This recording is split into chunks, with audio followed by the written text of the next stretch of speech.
Hello, welcome to my channel. In this video, I will show you how to crochet this lacy snowflake decorated with beads. I will be crocheting using cotton thread size 10 and my hook is 1.95 millimeter. I'm also going to use a few beads to decorate this snowflake. These smaller beads have 4 millimeters in diameter and the bigger beads 6 millimeters. This snowflake measures 5 inches in its widest part and consists of only 3 rounds. The first round is made into a magic ring and consists of 12 puff stitches. Each puff stitch is made of 3 triple crochets finished together and chain 7 between these stitches. If you want to decorate your snowflake with beads, before you start crocheting, you need to use a needle to string the beads onto the thread that you are going to use for crocheting in this order. First, a bigger bead, then a smaller one, a bigger bead and a smaller one. 12 beads altogether. Of course, if you want to, you can use more beads here and here instead of picots, or instead of beads, you could always make a picot if you do not want to use beads. I'll show how to do it when we get there. We'll need the beads later in the third round, so I'll be moving them on the thread until we need them. And now I'll start making a magic loop this way.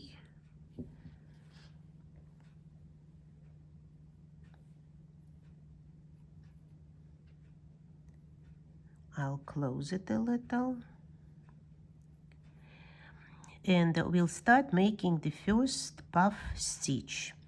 The puff stitch consists of triple crochets, which means normally we would replace a triple crochet with chain 4, but when it begins the round, it's chain 3 when it's a part of a puff stitch. And now I'm beginning a triple crochet stitch like this, and we'll pull the hook through 2 threads once, twice. I won't do it the last time. I will start the next triple crochet, and once again I'll pull the hook through 2 threads 1 time, 2 times, and now I'll finish it together. This is the first triple crochet puff stitch. Now chain 7. The first should be quite tight, and then 1, 2, 3, 4, 5, 6. And we'll start making the next puff stitch. Thread over twice. 1, 2 times. I pulled the hook through. I won't finish the stitch. We'll start the next one. Thread over twice. Pull the hook 1 time, 2 times, and 1 more stitch. 1, 2, and this time we have 4 threads on the hook. We'll pull the hook through all 4 of them, and we'll make chain 7. 1, 2, 3, 4, 5, 6, 7, and 1 more time. Thread over 2 times and pull the hook 2 times.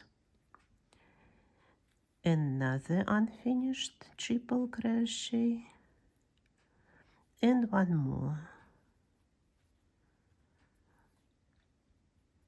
3 unfinished triple crochets, pull the hook through all 4 threads, make chain 7. Continue making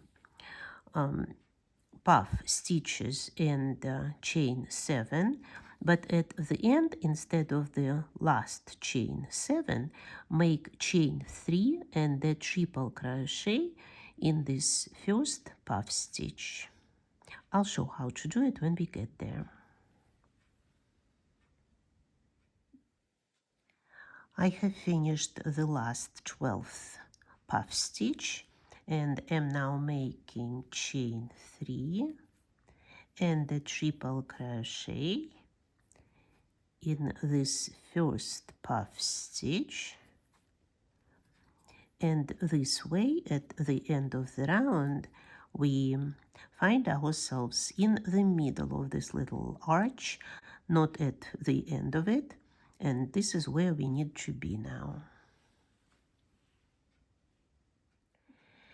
Before moving on, I am going to fix this magic ring and get rid of this end of thread, and I am doing it passing a needle with this end of thread on the reverse side of work in at least 2 different directions, and then I will just cut off the end of this thread.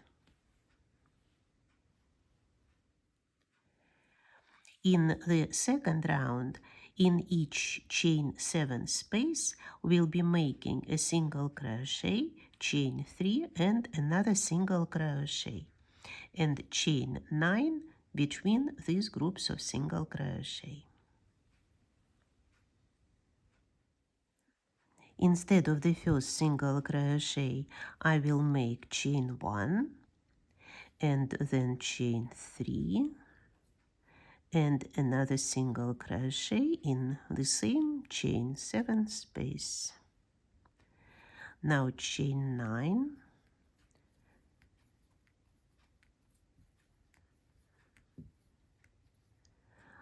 and in the next chain 7 space a single crochet, chain 3, a single crochet, chain 9,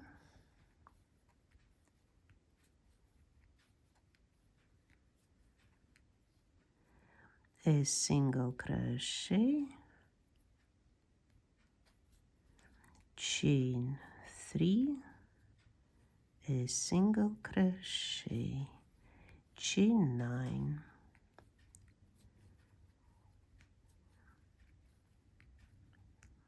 Continue working like this, please, and at the end of this round, instead of chain 9, make chain 3 and then I think it is called triple or triple treble stitch, when thread goes over the hook 4 times, and you make this tall crochet stitch in this first beginning chain which we made instead of the first single crochet.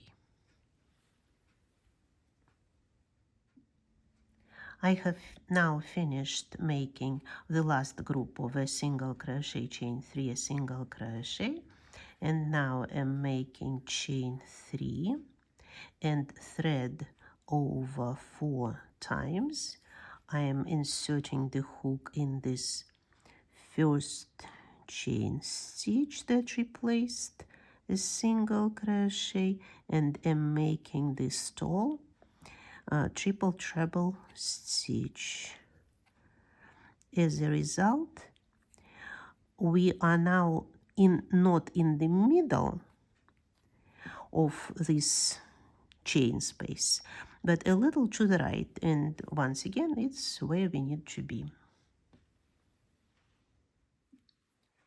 In the last round, we'll alternate groups of 4 double crochets with picot and beads between them, and groups of 8 and 8 double crochets, also with picots and bigger beads.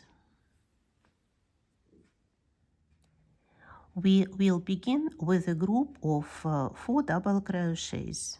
Instead of the first double crochet, we'll make chain 3. And now we are making picot on chain 5. So I'm making chain 5. I am inserting the hook in the 5th chain from the hook, the first of those 5, and I'm making a slip stitch. Now another double crochet, and now instead of chain 5, I'm making chain 2, and now I need to find the bead. Here is the first small bead. I am moving it to the right of my work and am making another chain stitch, a tight one, and then 2 more. So once again we have made chain 5 here. Another double crochet, another picot, 1, 2, 3, 4, 5, a slip stitch in the first of those 5, the 5th from the hook, and another double crochet. So we have made 4 double crochets with 2 picots and 1 bead in the middle. And once again, if you want to add more beads, you can do it instead of picots, or instead of the bead, you can use a picot also. Now we are moving on to the next chain 9 space, and we'll start with making 8 double crochet stitches. 1, 2, 3, 4, 5, 6, 7, 8. And now another picot, chain 5, a slip stitch in the 5th chain from the hook, chain 2 because we are adding another bead, this time is a big one. Once again I move it to the right of my work, and we'll make a tight chain stitch and 2 more. And now we need to make another picot here, so I'm making 1, 2, 3, 4, 5 chain stitches, and am inserting the hook in the first of them, and I'm making a slip stitch. And now another group of 8 double crochets. 1, 2, 3, 4, 5, 6, 7, 8. This part is finished. Now we'll make another group of 4 double crochets in the next chain 9 space. So the first double crochet, chain 5, a slip stitch in the first of them, another double crochet, chain 2, and I'm adding a bead,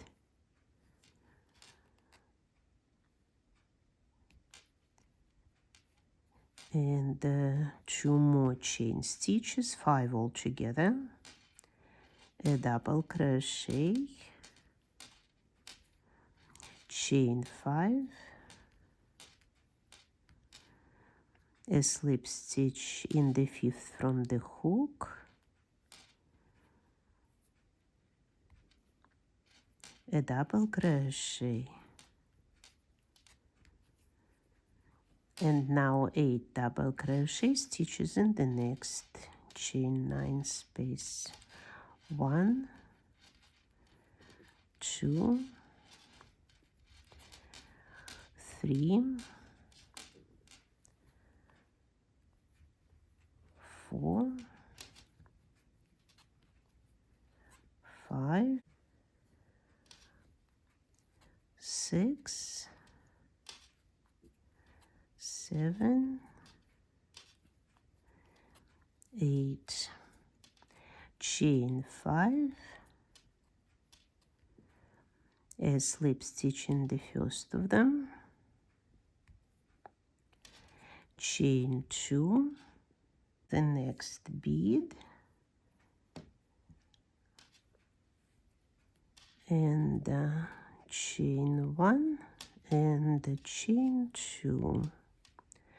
Now we need to make chain 5 for the next picot, a slip stitch in the first of them, and we can make the next group of 8 double crochets.